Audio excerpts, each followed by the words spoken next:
James, please go ahead. My man. Hey, Anthony, how's it going? Good to talk to you. I'm sure you're thrilled that this fight was rebooked, but you were going to be fighting in your home state of Nebraska. Now you're fighting in front of no fans in an empty arena. Mentally, how different is the preparation for this fight knowing that? You just got to figure out how to kind of like move your programming around a little bit, just because more the date that messed it up. But obviously I had to kind of get out of my feelings a little bit and back up and just, you got to realize that this isn't anybody's fault, but you can't help but feel like, man, what is it going to take? Like, I've been busting my balls for over a decade trying to get to a point where I could headline a UFC event in my home state. But, it's just, you can't help it. It's just the world is the way it is. There's a lot of people that are going through a lot worse things. So it does sound very silly of me to complain about something like that, because I'm still able to compete. I'm still able to do what I love for a living, and support my family doing that. So at some point I had to check my ego and just back up and just be fortunate for what I do have and what I can do. They almost need to add another fight on your record with the home invasion you had recently. And I know there was a really scary situation of what happened. When this all occurred, I know you weren't sure what was happening with the fight, but was there ever a thought of not fighting, perhaps just with something as, pretty scary as that situation? Nah, not really, man. That's just not me. The UFC reached out and made it clear that they were okay if that was something I wanted to do and just focus on my family. But this is not me, man. I mean, would I really be Lionheart if I let something like that put me in a position where I'm going to back out of my previous, responsibilities and things. Like I say, I'm going to show up. I'm going to show up. There's no contingencies there. It's not, I'm going to show up if everything's perfect or if nothing goes wrong. Or I'm going to be here. And I'm not going to let some psychopath dictate what I do and what I don't do. I'm going to keep on pushing forward. It's what I tell my kids every day, because they're still having problems. Like, you got to put one foot in front of the other, and we'll just deal with it day by day.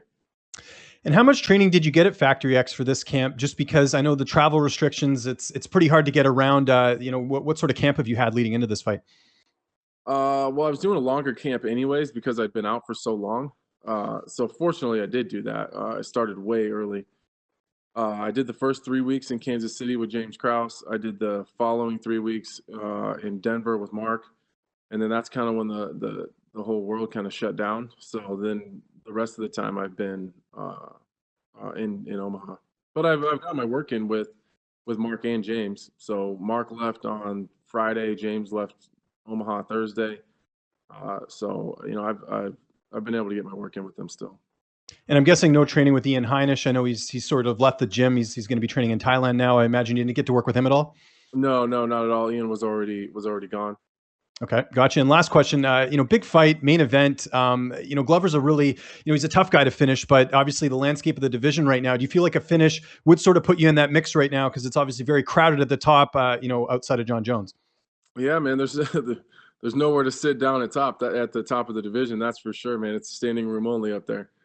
I think a dominant performance and a finish over Glover would, I think it puts me in a position to fight whoever doesn't get the title shot, and listen, I mean, I'm a realist. I know that I didn't have the best performance against Jon, and I'm going to have to earn my way back to it. But I think that, if Reyes gets the title shot, I think fighting either Thiago Santos or Jan Blachowicz, I think that a win over one of those guys absolutely puts me right back into a title fight.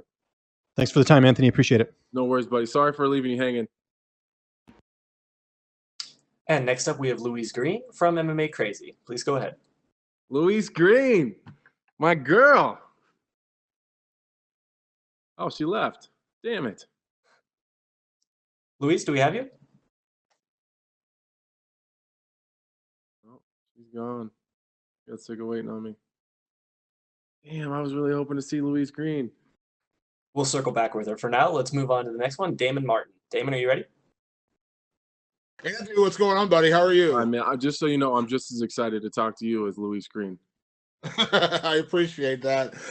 We've talked obviously numerous times between the fight cancellations, the home invasion, obviously, so you're probably sick of talking to me at this point. But 2 days away from a fight, can you kind of put in context the chaotic nature of these last 2 months of your career coming to this point I mean, I couldn't. I mean, when it's all said and done, you got a book to write basically out of just these last couple of months.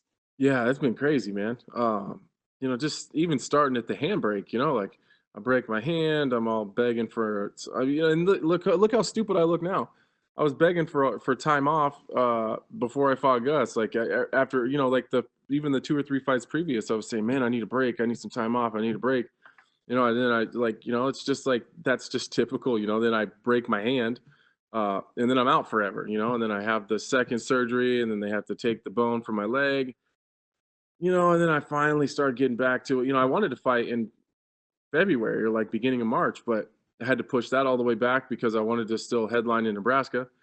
Uh, so then we pushed it all the way back to April. Then the pandemic happens, and then douchebag in my house, and this shit's just been crazy, man. So I think later on down the road, I think you're right, man. I think we probably do have a pretty cool book to get out.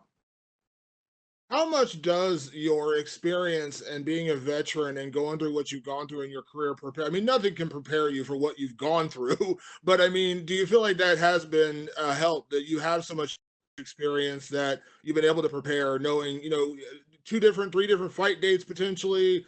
You always had the same opponent, but again, that even wasn't guaranteed. I mean, there's no guarantee what was going to happen. So, I mean, do you feel like that did help you, that experience to deal with all kind of the craziness of this situation?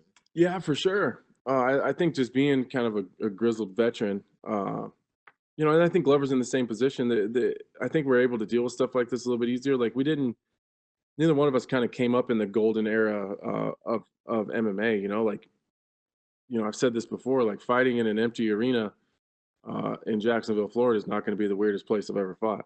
So it's just kind of par for the course for the beginning of my career. Like it wasn't as pretty and as sanctioned and as put together as it is now. So, we've kind of just been there and done that, and this is and even now going through the whole process now that I'm here, this is way better than anything I ever did at the beginning of my career. So this isn't even that bad. So I know, I mean, like the situations are kind of crazy, but I was still able to get my training camp in. I was still got really, really good working at home. I physically, I feel better than I felt in a really, really long time. I'm sharp. My conditioning is good. I'm healthy. I'm not too banged up. Like I'm not sore. And mentally, I'm in a good spot. Man, I couldn't. You could really. I mean, I don't know how much more you could ask for. Yeah. You talked openly about, fighting with a bit of a chip on your shoulder when, people try to take away some of your biggest wins by talking about the other guy. When you beat Shogun, it was, well, that's not the Shogun that was champion and so on and so forth. And when you fought Gus right after he retires, and, it doesn't take away the victory, but, obviously, when a guy retires like that, it does kind of take away the shine a little bit. Glover's a guy who's a veteran, fought for the title, and obviously been out there. But in a way, do you kind of enjoy having that chip on your shoulder, because it seems like you're always out there with something to prove? Yeah, I think I've always kind of fought like that, and I think it's I don't drink my own Kool-Aid, like I don't believe my own hype. So I think a lot of it is I'm always trying to prove something to myself. Uh, like I think sometimes, to be honest with you, there's a lot of times where I kind of feel like I don't belong. Like I just sometimes it's shocking that I'm still here, or that I've made it to this point. So it's always that, but it leaves me with this feeling of having to grind and continue to earn it and continue to push forward, because I shouldn't be here. I shouldn't be in this position. I'm a small town Nebraska dude that didn't have shit going for him, and I didn't even graduate high school. Like what sometimes it's like, what the fuck am I doing here? So I need to keep earning that and keep working towards that and keep making sure that no one's going to take that from me. So I think that that's where the chip comes from, um, is making sure that I'm doing everything to stay here. And my last question, Anthony, now that you are, one of those media folks as well on the side when you're not fighting, but also the light heavyweight division, everything that happens in this division does affect you, because as you mentioned, if you go out there and be Glover, there's only so many options in front of you as far as opponents go. So I want to get your opinion. If you play matchmaker right now, like, do you believe it should be Jones Reyes too? Or in your mind, do you think maybe Jones Blachowicz makes more sense because it is a fresh matchup? If you're playing Joe Silva, or in this case now Mick Maynard or Sean Shelby, what matchup do you think makes the most sense for that title? I guess for me, is when you start talking about what makes sense, I don't really know what makes sense, because I guess I'm not the UFC, so I don't know, like, financially, what does that look like? Timeline, what does that look like? Like, I think there's a lot of things that go into that. But who do I think deserves it? I think as much as it pains me to say it, I think Dominick Reyes deserves a rematch. I think that he did everything he's supposed to do. He went out there, he busted his ass, and gave John all he could handle. And I think that if you ask 10 people, I think the majority of those people would say that Jon Jones lost that fight. On the flip side of that, I think Jan Blachowicz equally, well, maybe not equally, but he also deserves a title shot. But I think Reyes' claim to it is a little bit stronger. Like Blachowicz has a win over Rockhold. Like Rockhold hasn't won since like there's 25ers in the division that haven't ever seen Luke Rockhold win a fight before. So it's been a while since that guy's done that. And he lost to Thiago Santos, who's also floating around up there. So he does have a good win over Corey Anderson. I will give him that. But I think the way that Reyes went in there and did what he did, I think that he had something stolen from him by the commission, and I think that he at least deserves the opportunity to right that wrong. And I also don't think that he will win the rematch. I think that was the best Dominick Reyes. I think that's all he has to offer. I think that's as good as it gets. And I think Jon Jones tends to do better in rematches, and I don't think Reyes left anything in the tank for later. I think he emptied the tank, and that's all he's got. Thanks, Anthony. Appreciate it. No as worries. always. Stay in touch. And up next, we'll have Mike Bond from Rolling Stone. Mike, please go ahead. What's up, Anthony? How are you doing? I'm good, man. How are you? I'm well, thanks. I'm interested to know, you just said a few minutes ago there that, you're feeling really good and everything. Everything can be, going better. We spoke a couple weeks ago. You admitted you were feeling a little run down, a little beat up. At what point did you kind of turn the corner and start feeling, really good again? When we started shortening as you get towards the end of a camp, all the meat and potatoes were like right when I talked to you, we were like just getting towards the end of the suck, when it's just really, really tough and really hard, and your coaches are assholes and they don't give you a break, and you just, they're sitting over there. That's why I said that. But I was right in that suck, where you just grinding and you got to put your head down and no one really cares how you feel. Then you start moving on to where the training sessions are a little bit shorter. Not a whole lot, but a little bit. The contact comes down a lot, so there's not as much impact. You're not getting your legs banged up, and so you just slowly start to heal, and then the conditioning part of it ramps up. So you're doing a lot of conditioning stuff, a lot of fast-paced, low-impact type of training. So then you just start to slowly heal, and that's kind of how the peaking process works. Gotcha. And you also said when we spoke that you were going to submit Glover. That's what you're aiming for. No one has ever done that before. I asked him about it. He basically said, bring it on. He welcomes that challenge. Do you still feel this close to the fight, that's how it ends? Yeah, I think it can. Don't think for a second that if I get a hold of Glover's neck, he won't go to sleep. And obviously, Glover and I have tremendous, tremendous respect for each other. But he jokes around, and you can see the smirk in his face when he's doing those interviews. He knows just as well as I do that if he slips, I will catch him, and he knows that. We have mutual training partners. We have mutual friends. We know some of the same people. He knows it, and I know it. And on the flip side of that, I know that if I slip, Glover can catch me. We're just two high-level dudes. But I mean, if I could, that would be a nice feather in my cap to be the first guy to catch him in a submission. Absolutely. And last question from me. You mentioned talking about the matchmaking of the division a little bit, a possibility of a Thiago Santos rematch. If you look at your Twitter profile, your pinned tweet is still the post fight from that night, February 3rd, 2018. Is there something about that particular loss? Obviously, you moved up to light heavyweight since and everything, but that you still keep it on there to remind you of? And would there be something special to having that fight back? Yeah. Oh man, I guess to everyone else, Tiago's he's the two-headed fire-breathing dragon, but Thiago is like, I don't know, he's like my mirror, kind of. I keep that tweet there because that was one of the lowest moments of my career, and I'm better than that. There's circumstances and sometimes things just don't go your way. It just doesn't. Sometimes it just falls. The cards fall in the other direction. So, but that's absolutely a fight that I want, and that's absolutely a fight that I don't think anyone else is asking for. So, I think that's going to be that. Go back and look at my career. When I got cut from the UFC in 2013, my first fight outside of the UFC was Josh Neer. It was a catchweight at 175 in the main event in VFC in Council Bluffs, Iowa. Josh Neer finished me in the 4th round. I changed a whole lot of things. I focused on getting better. I changed my mindset. I won 8 in a row to get back to the UFC. And on the 8th fight, I capped it off and I finished Josh Neer in under a minute. So that's how my brain works. Like, I'll come back to that. You know what I mean? Like, I had the fight and it went the way that it went with Thiago, but I know that I'm better than that, and I know that I can beat him. And I know that's what the fans want to see.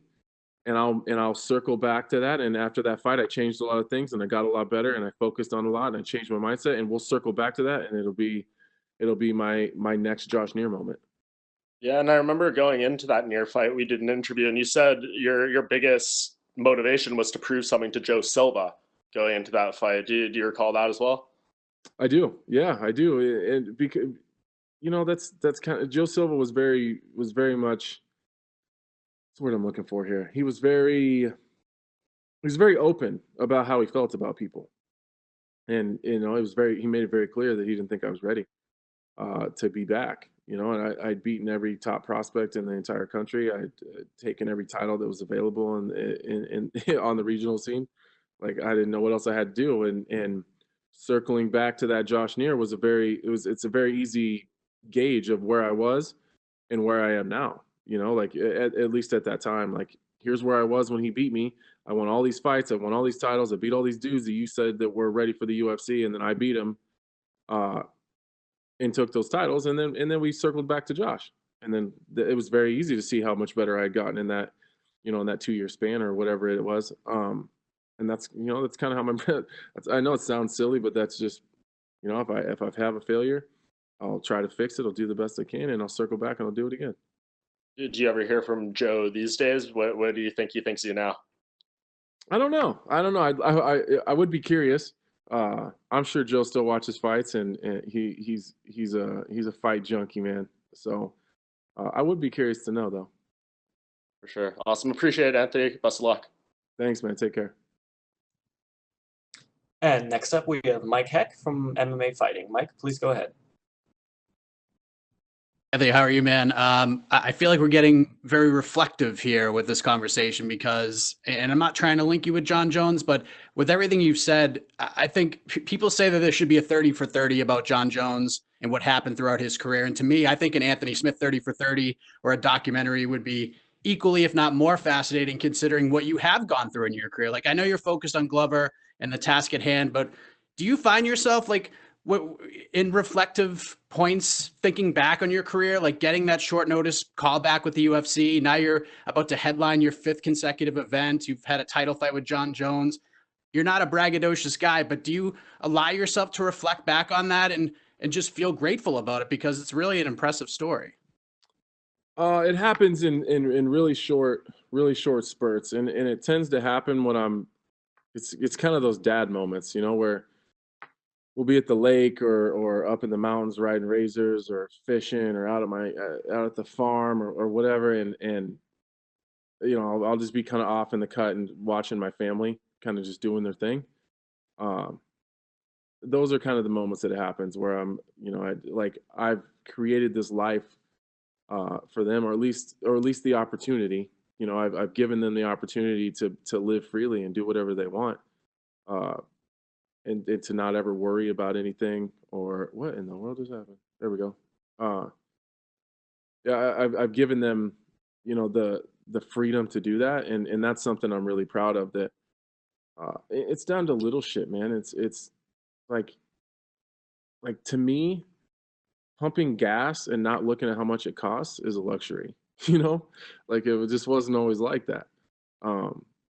Just little stuff like that. Like, I'm grateful for little things, and just paying the mortgage and not worrying about it, like just little stuff. And the freedom to be at all my kids' events whenever I need to be, because I don't have to work a 9 to 5 like a lot of people do. So it's just moments like that. I'm super grateful, but I feel like if you sit down too long, it makes it hard to get up, and I don't want to sit down and reflect. I can do that when I'm all done. And then last thing for me, if you go back and talk to the 2013 Anthony Smith, what would you say to him? Because it seems like everything sort of worked out the way you had hoped for anyways. But if you could go back and tell that guy something, even at the sort of the darkest point of that year, what would you say to him? I would tell him that he was right, probably. I was doing a lot of bullshitting back in those days. It's kind of one of those fake it till you make it moments. Like I was saying the right things, and it's like I was talking myself into it, but I didn't actually know if I was going to make it or not. I had no idea. You know, I'd fought up to that point to make it to the UFC. I made it about 3 minutes in my UFC career and blew my knee. So like, I didn't actually know if I'd make it back. But if you asked me, I'd have told you straight up out loud, like, I'm gonna do this shit and I'm gonna be at the top of the world. But deep down, I didn't actually know. So I would probably just like, tell him he's right. Like you'll be fine. Awesome. Thanks, Anthony. Good luck. Thanks, man.